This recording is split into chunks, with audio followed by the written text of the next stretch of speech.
Hello everyone, welcome back to TJ's Life. My name is TJ, also known as Tanja. Today I will be coming at you with a video that someone had requested that I show them how to use budget sheets. So the budget sheets that I'm going to be demonstrating this on are the ones that I printed for myself. But before I begin, if you like this video, please hit the like button if you stay to the end, and then also go ahead and hit that bell notification one more time just so that you can receive a notification every time I post a new video. So let's just go ahead and get started.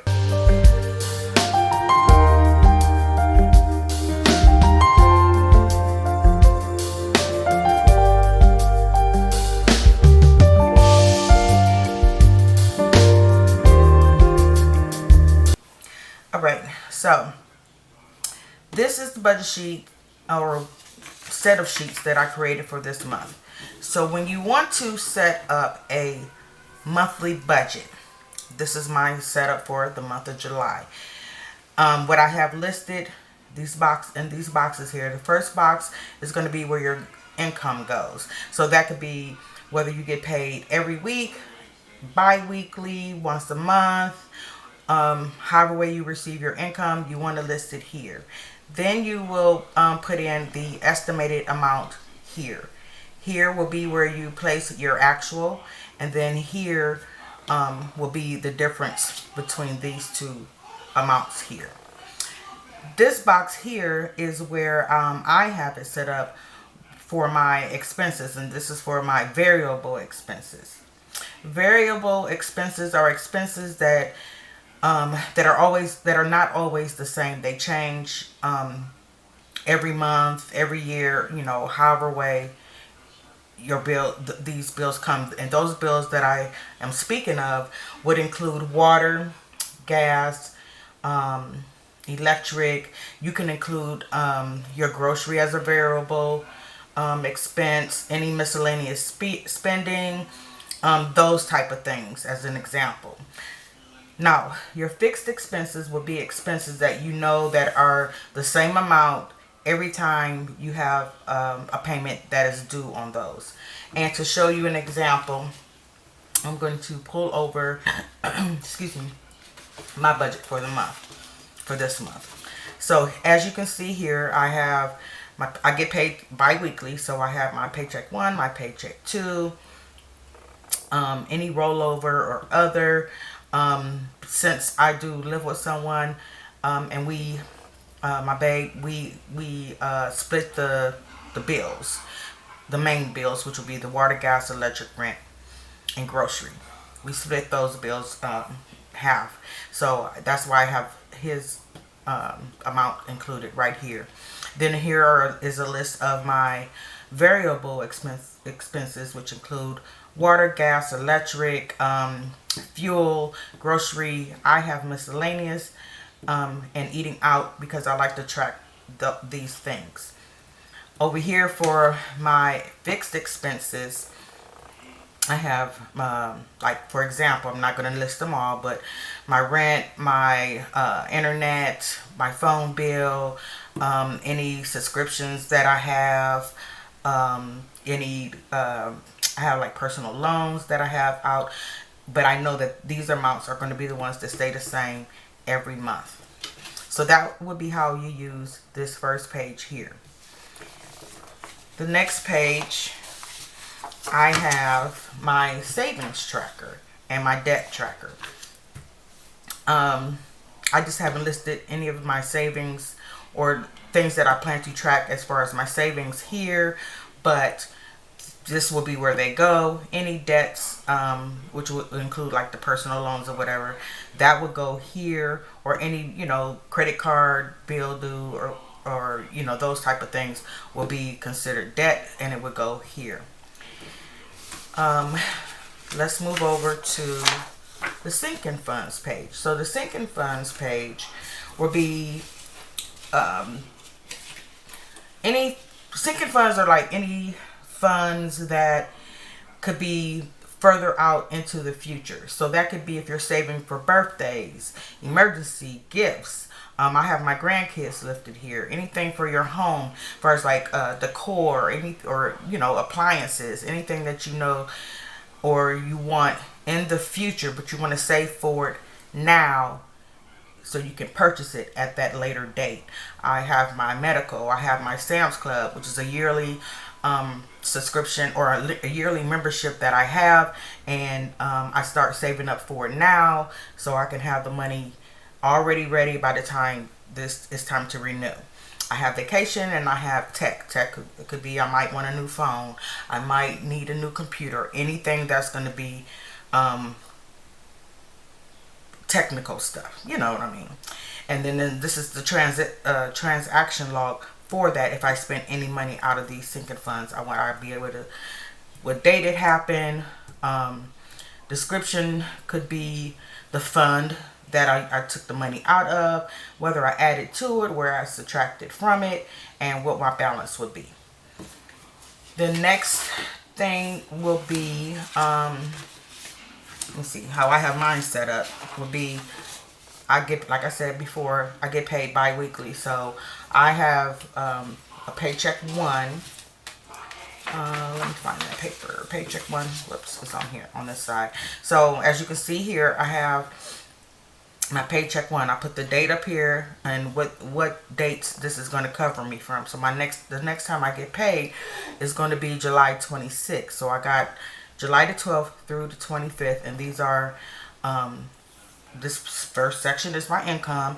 The second section are all the expenses that I expect to come out between these two dates, the 12th and the 25th of this month.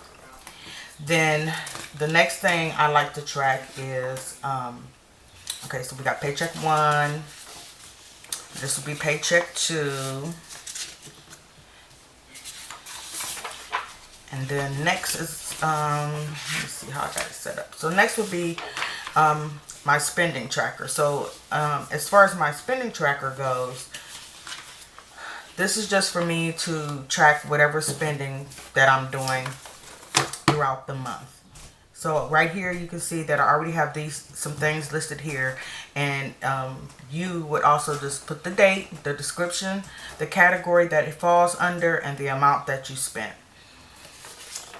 Okay, and then I don't think I have my other page, which I do not, but the next page that I have will be my weekly check-in, and this is where I'll come in each week to track my still the same as tracking my spending, but I like to see how much I spent. So I will put whatever amount that I have budgeted, say like for week one. I will put whatever amount that I have budgeted for the month, how much I spent that first week, and what's remaining. And then I take the remaining amount and I move it down to this row here. And I will continue to do that throughout the month until the end of the month. And that's how I track my, how I do my weekly check-ins. And then the very last page, and this is just something that I do. There are lots of budget videos. Many budgeters do their tracking in different ways, but this is just how I am tracking mine.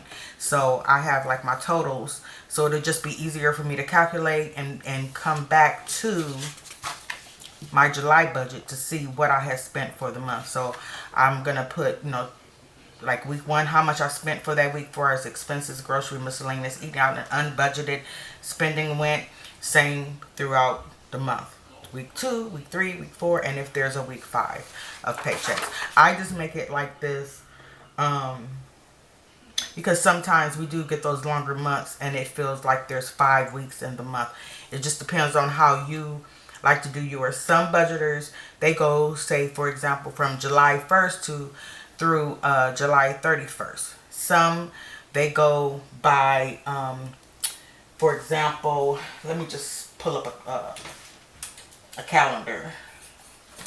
Let me pull one out here. Well, now I'm not going to pull it out, but I have one in here that I want to use as an example. So, for example,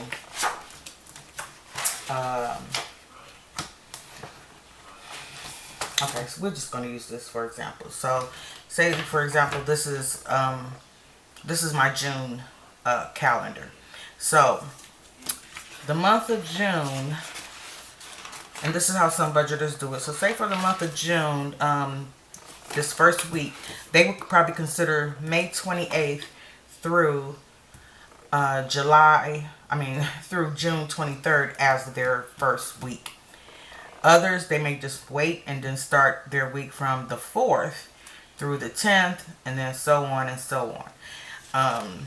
I don't have my July calendar in here, but let's flip a blank one. That's kind of close. Okay, so say here, like in October, so there's 1, 2, this is how I would count it. 1, 2, 3, 4, 5. I start my calendar, I prefer to start on a Sunday, so that way I can count the weeks. Now, as you can see, in October, the last 3 days of the month is going to be the 29th, the 30th, and the 31st. That's partial week. That's half the week. I still got 4 more days that I would like to count. So this could be a 5-week month for me. So, you know, the 1st, the 8th, the 15th, the 22nd, and the 29th would be my 5 weeks. And that's why I budget the way that I budget. And I hope that doesn't sound too confusing. I hope you understand what I'm saying while I'm trying to explain this. But yeah, I just wanted to come on real quick and show you how to do your monthly budget, if that's a thing that you're trying to track and trying to keep up with. But these are budget sheets that I have available in my Etsy shop. If anyone is interested, they're just simple, plain. You can add stickers to it or whatever. I printed mine on some 8.5 by 11 Happy Planner dot grid paper that I already had. And I just kind of, instead of me pulling out stickers, I can have it kind of, you know, decoed right here. But yes, that would be all for today. And like I said at the beginning, if you like this video, go ahead and hit the like button. And if you wish to subscribe, go ahead and subscribe. And also hit that notification bell one more time, just so that you can receive a notification every time I upload a new video. Until next time, bye-bye.